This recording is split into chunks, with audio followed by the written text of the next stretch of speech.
हम लोग जानते हैं कि उपयोगिता के मापने के संबंध में दो तरह के दृष्टिकोण हैं। एक दृष्टिकोण है कार्डिनल अप्रोच और दूसरा है ऑर्डिनल अप्रोच।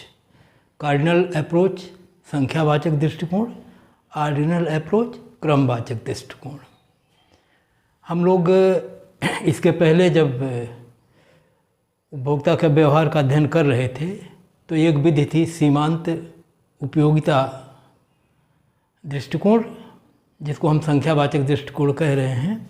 वो मार्शल द्वारा विकसित किया गया था और उपभोक्ता के व्यवहार का पूरा विश्लेषण इस बात पर निर्भर था कि उपयोगिता को मुद्रा की इकाइयों के रूप में या संख्या के रूप में व्यक्त किया जा सकता है।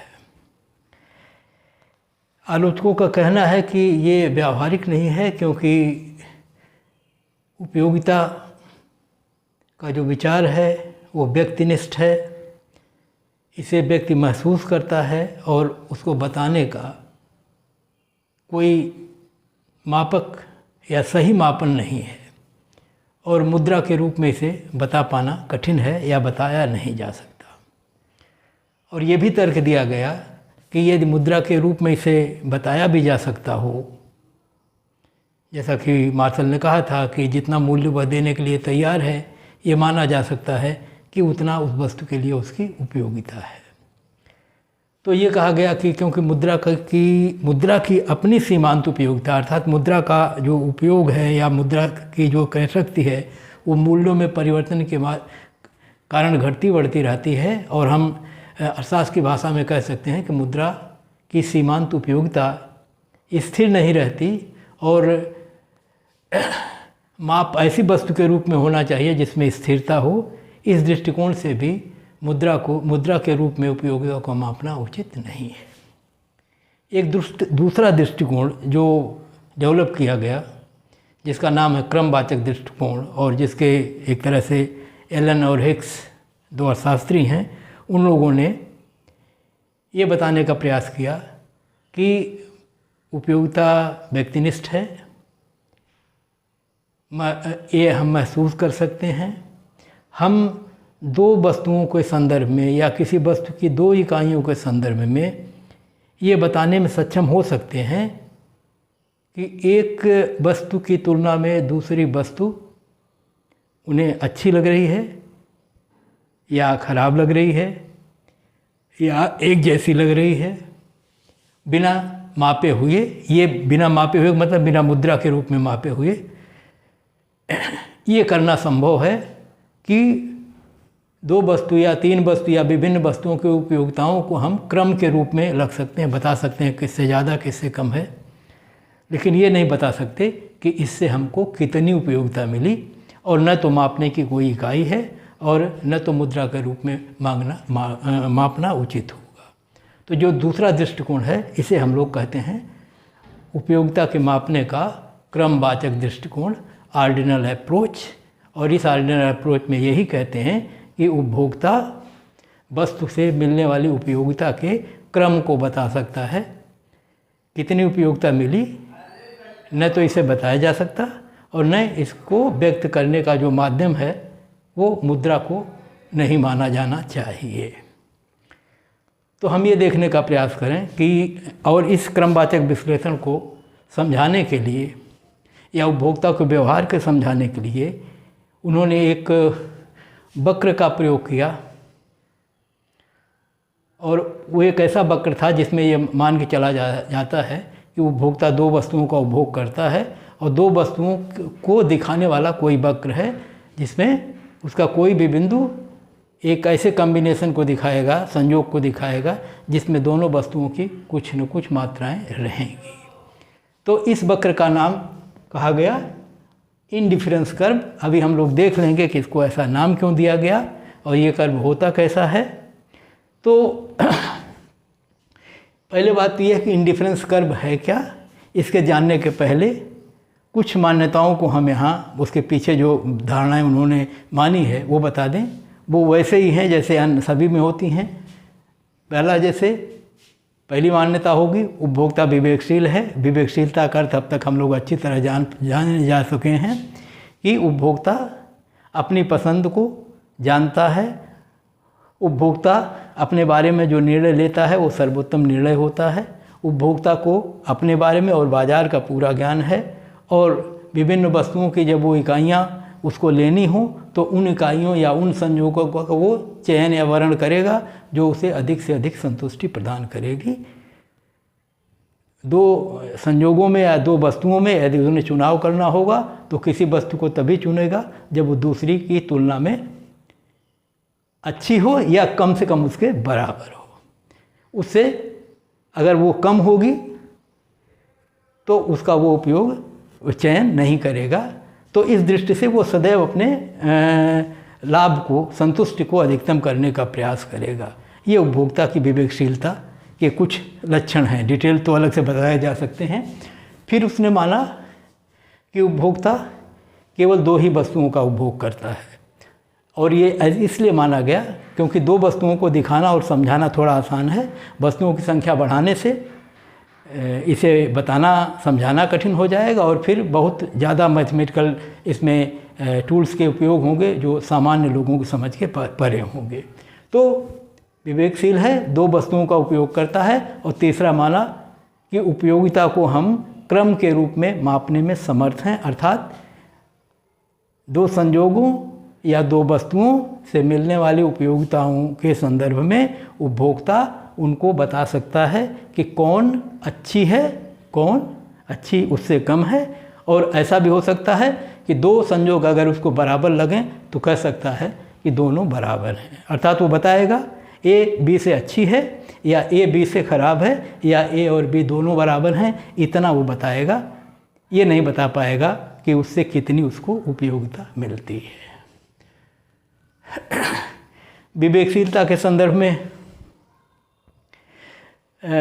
और भी बातें होती हैं। जैसे वो ये अगर कहा जाता है कि वो ट्रांजिटिविटी की थियरी लागू होती है और सरल भाषा में उसको हम ऐसे ही बता सकते हैं कि उपभोक्ता अगर एक बार ये कहता है कि ए बराबर बी है और बी बराबर सी है तो ए बराबर सी भी होगा। इसको कहा जाता है ये उसका रेशनल बिहेवियर है। और अगर वो ए की तुलना में बी को बेहतर मानता है तो किसी भी परिस्थिति में सदैव ऐसा कभी नहीं कहेगा कि बी ए से बेहतर है। तो ए बी से बड़ा है, बी सी से बड़ा है तो ए सी से भी बड़ा होगा। इस तरह का निर्णय जब लेता है तो इस तरह से उपभोक्ता के व्यवहार के संदर्भ में हम लोग ये देखते हैं कि अगर ये मान्यताएं हों और इन मान्यताओं के तहत अगर हम उपभोक्ता एक और मान्यता जो बहुत महत्वपूर्ण है, जैसे मार्शल के दृष्टिकोण में ह्रासमान सीमांत उपयोगिता का नियम लागू होता है। ये कहा गया था, वहाँ पर बताया जाता था कि अगली इकाई से कितनी उपयोगिता है, इससे बाद वाले से कितनी, इसकी बात तीसरी। इस बात को या उपभोक्ता के व्यवहार के संदर्भ में इसे हिग्स भी मानते हैं, लेकिन केवल इनका ये था कि उस उपयोगिता को हम मुद्रा की इकाइयों में नहीं बता सकते हैं। ये सत्य है कि जब उपभोग अगली इकाइयाँ उपभोग की निरंतर ली जाती हैं तो प्रत्येक अगली इकाई पिछली इकाई की तुलना में कम उपयोगिता प्रदान करती है। तो ह्रासमान सीमांत उपयोगिता नियम को क्रमवाचक रूप में इस सिद्धांत में भी स्वीकार किया गया है। इतनी मान्यताओं के आधार पर हम अनधिमान वक्र को समझ सकते हैं और इसलिए हम आगे बढ़ रहे हैं कि क्या नंबर 1 उपभोक्ता दो वस्तुओं का उपभोग करता है, पहली बात। और उपभोक्ता दो वस्तुओं के जितने भी संयोग बन सकते हैं उन सारे संयोगों को जानता है, उनके बारे में वो सोच सकता है। तो असंख्य संयोग बनेंगे।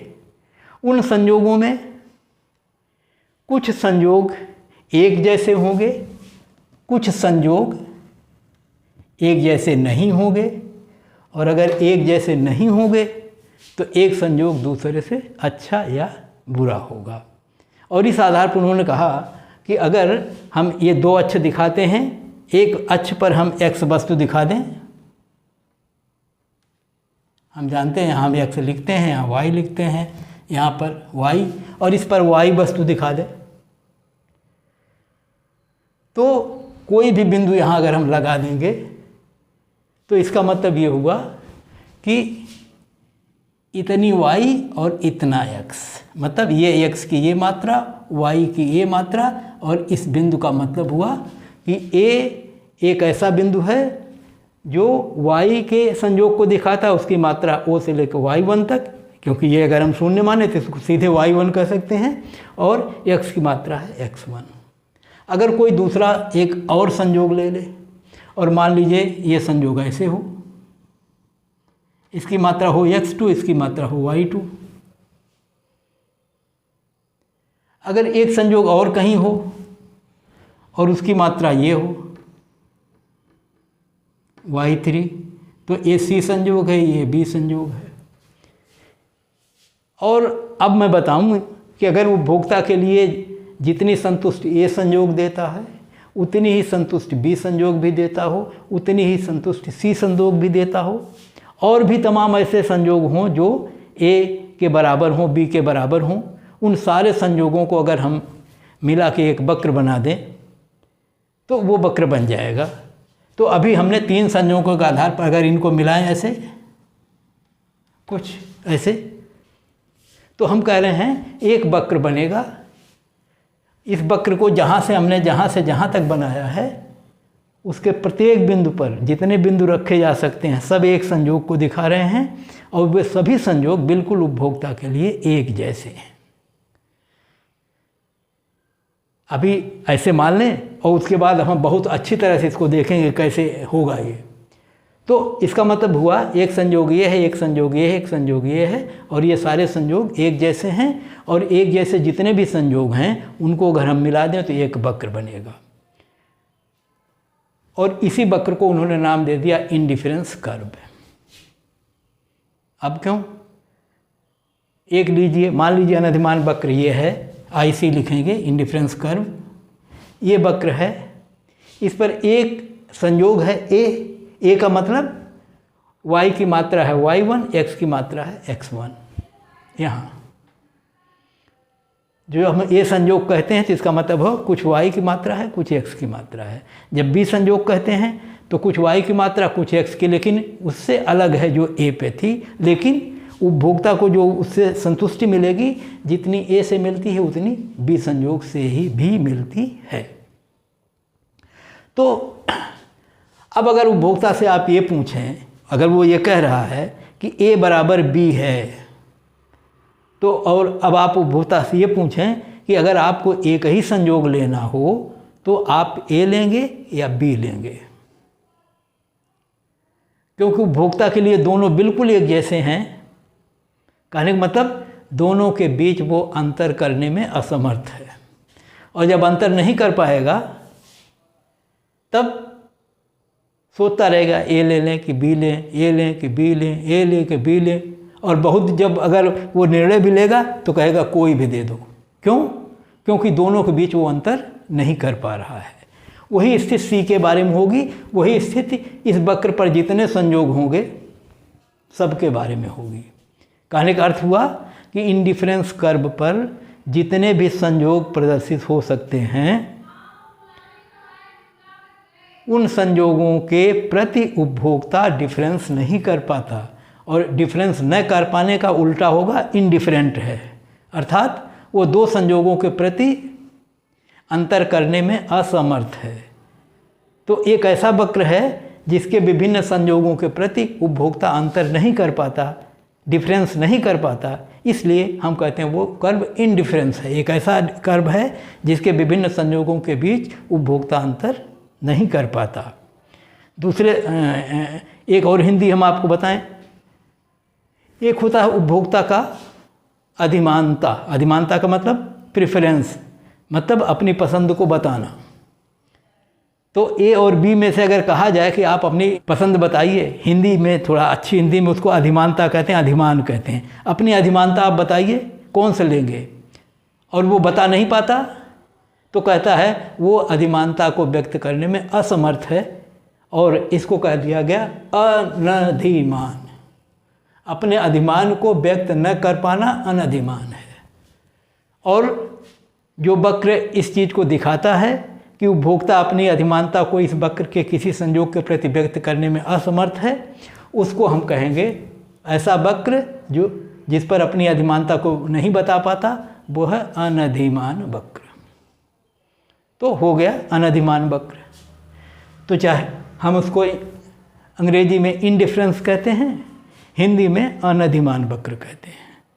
तो अब नाम स्पष्ट, और भी नाम है, आगे बता सकते हैं, हम बताएंगे। जैसे हम ये कहते हैं कि ए और बी में से किसे लेगा, क्योंकि दोनों उसके लिए समान है, तो वो तटस्थ हो जाता, कोई भी दे दो। तो तटस्थ हो गया ना, तो कहते हैं ये तटस्थता वक्र है। एक ऐसा वक्र है जब उपभोक्ता तटस्थ हो जाता है, एक संयोग और दूसरे संयोग के बीच वो अपनी पसंद को नहीं बता पाता और कहता है कोई भी दे दो। तो हम इसको तटस्थता वक्र भी कह सकते हैं, कहते हैं लोग। कई होता है ना क्षेत्र वाइज, जिस तरह का नाम प्रचलित हो जाए, कहीं इसको तटस्थता वक्र के रूप में विद्यार्थियों को पढ़ाया जाता है, कहीं अनधिमान वक्र के रूप में पढ़ाया जाता है, कहीं समसंतुष्टि वक्र के रूप में पढ़ाया जाता है, लेकिन अंग्रेजी सबकी वही है, इंडिफरेंस कर्व। तो अब हम ये देखें कि अब इंडिफरेंस कर्व को कैसे बताएं।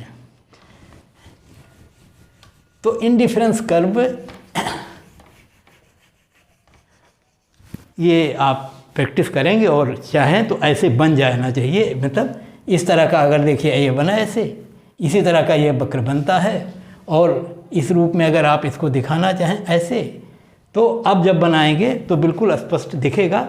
तो हमने कहा कि देखिए जो मैं आपको बताना चाहता हूँ वो ये है कि एक बिंदु ये है, एक बिंदु ये है, एक बिंदु ये है, एक बिंदु ये है, इतने सटे हुए बिंदु हैं कि इन सारे बिंदुओं को मिला के ये वक्र बनेगा। तो इस पे असंख्य बिंदु हैं, इनमें से हमने कुछ बिंदुओं को लिया था समझाने के लिए। जैसे हमने कहा ये बिंदु है, जैसे हमने कहा ये बिंदु संयोग है, बिंदु को इस पर संयोग कहेंगे, कॉम्बिनेशन। और कॉम्बिनेशन का मतलब हुआ दो वस्तुओं का एक जोड़ा, युग्म है ये। तो दो वस्तुएं हैं, एक पर y है, एक पर x है। अनधिमान वक्र पढ़ने से पूर्व विद्यार्थी जो वक्र बनाता है उस पर जनरली क्या, एक पर मांग, एक पर मूल्य, ऐसे एक पर मूल्य, एक पर पूर्ति, मांग पूर्ति के वक्र ऐसे बनते हैं। लेकिन ये एक तरह से जब उपभोग के चैप्टर में हम अनधिमान वक्र पढ़ते हैं तो एक बार पहली बार ऐसा आता है कि दोनों अक्षों पर हम दो वस्तुएं दिखाते हैं। आप ध्यान रखिए, जब भी चित्र बनाते हैं तो सबसे पहला काम ये होता है कि पहले आप लिखें कि चित्र में x अक्ष पर क्या प्रदर्शित है, चित्र में y अक्ष पर क्या प्रदर्शित है। तो हम लिखेंगे चित्र में x अक्ष पर x वस्तु प्रदर्शित है और y अक्ष पर एक दूसरी वस्तु y वस्तु प्रदर्शित है। और अब लिखेंगे इसमें एक वक्र है जिसका नामकरण हमने किया IC, और इस वक्र को हम अनधिमान वक्र कहते हैं जो IC द्वारा प्रदर्शित है। फिर उसमें तीन बिंदु आप लेंगे, कहेंगे इसमें तीन संयोग हैं A, B और C जो दिखाए जा रहे हैं, तो संयोग अनंत उस रेखा पर, वक्र पर। तो इनमें ये संयोग से जितनी संतुष्टि मिलती है उपभोक्ता को, उतनी ही संतुष्टि B संयोग से भी मिलती है, उतनी ही संयोग C संतुष्टि से भी मिलती है। और समझाने के लिए चाहेंगे तो लिख सकते हैं ये कि ये और इसका नामकरण अंक नहीं लिखते हैं इस नाते कि अंकों में पैमाने बनाने पड़ जाएंगे। 5 के बाद 10 लिखेंगे तो दोनों दूरियां जो है बिल्कुल स्केल से बराबर होनी चाहिए। और जब अंक लिखेंगे तो आपके लिए ये सुविधा है, आप कुछ लिख दें, y1, y3, 2, 3, ऐसे इधर x3, x2, x1, ऐसे ये तीन बिंदु इस तरह से आपके सामने मिल गए। तो हम लिखेंगे इस पे तीन संयोग हैं A, B, C, ये भी लिख सकते हैं। A संयोग का मतलब है y की मात्रा y3 और x की मात्रा x1। तो एक संयोग है जो y की मात्रा y3 दिखाता है और x की मात्रा को दिखाता है x1 की। दूसरा संयोग है जिसमें y की मात्रा y2, x की मात्रा x2। तीसरा संयोग है जिसमें y की मात्रा है 1 और x की मात्रा x3। और ये तीनों संयोग आपस में बराबर हैं, तीनों से उपभोक्ता को बराबर संतुष्टि मिलती है। अगर हम इन बिंदुओं को मिलाएं तो जो वक्र मिलेगा उसको हम IC कर्व कहेंगे। जब बिंदु पहले बना लेंगे, वक्र को बाद में बनाएंगे, जैसे हम इसके पहले बना रहे थे, तो हो सकता है वक्र का आपके अगर सही अनुभव नहीं है तो टेढ़ा मेढ़ा बन जाएगा। इसलिए बना लीजिए पहले, लेकिन लिखिए कि हमने पहले बिंदु बनाया है, फिर हमने ये वक्र खींचा है जैसे हम कह रहे थे, और अब ये वक्र देखिए सुंदर सा बना हुआ है। और अब आप कहते हैं कि ए बी सी 3 संयोग हैं, तीनों संयोग एक जैसे हैं, इनको हमने जब मिलाया तो हमको एक वक्र मिला। इस वक्र का नाम है आईसी, अनधिमान वक्र। अब कहोगे क्या करता है ये, तो आप देखिए एक लाइन में बता रहा हूँ। अनधिमान वक्र क्या है? अनधिमान वक्र एक ऐसा वक्र है जो दो वस्तुओं के विभिन्न ऐसे संयोगों को प्रदर्शित करता है जिससे उपभोक्ता को समान संतुष्टि मिलती है। हो गया? तो पूरी बात एक वाक्य में आ गई जितनी पीछे कही गई थी, और इस तरह से अनधिमान वक्र को हम बनाते हैं। ये अनधिमान वक्र ऐसे ही क्यों बनता, दूसरे तरह से क्यों नहीं बनता, उसको डिटेल में भाई आगे हम लोग पढ़ते हैं। तो अभी हमने ये बताया कि अनधिमान वक्र इस तरह से अनधिमान वक्र बनेगा जो ऊपर से नीचे गिरता हुआ जाएगा और इसके प्रत्येक बिंदु पर उपभोक्ता को समान संतुष्टि मिलेगी। अब एक बात और आपको बता दें यहीं कि हो सकता है कि उपभोक्ता एक संयोग यहाँ हो कोई, मान लीजिए डी, तो अब इस पर ज़रा देखिए, इस पर तो x की वही मात्रा y की, लेकिन x की मात्रा बढ़ गई पहले से। तो अगर पहले से मात्रा बढ़ गई है तो मैं अगर अब आपसे पूछूं कि ये बता दो कि ए संयोग अच्छा है कि डी संयोग अच्छा है। ए संयोग पर y की मात्रा है y3 और डी संयोग पर भी y की मात्रा है y3, लेकिन x की मात्रा ए संयोग पर कम है, इतनी है, और दूसरे पर इससे ज़्यादा है।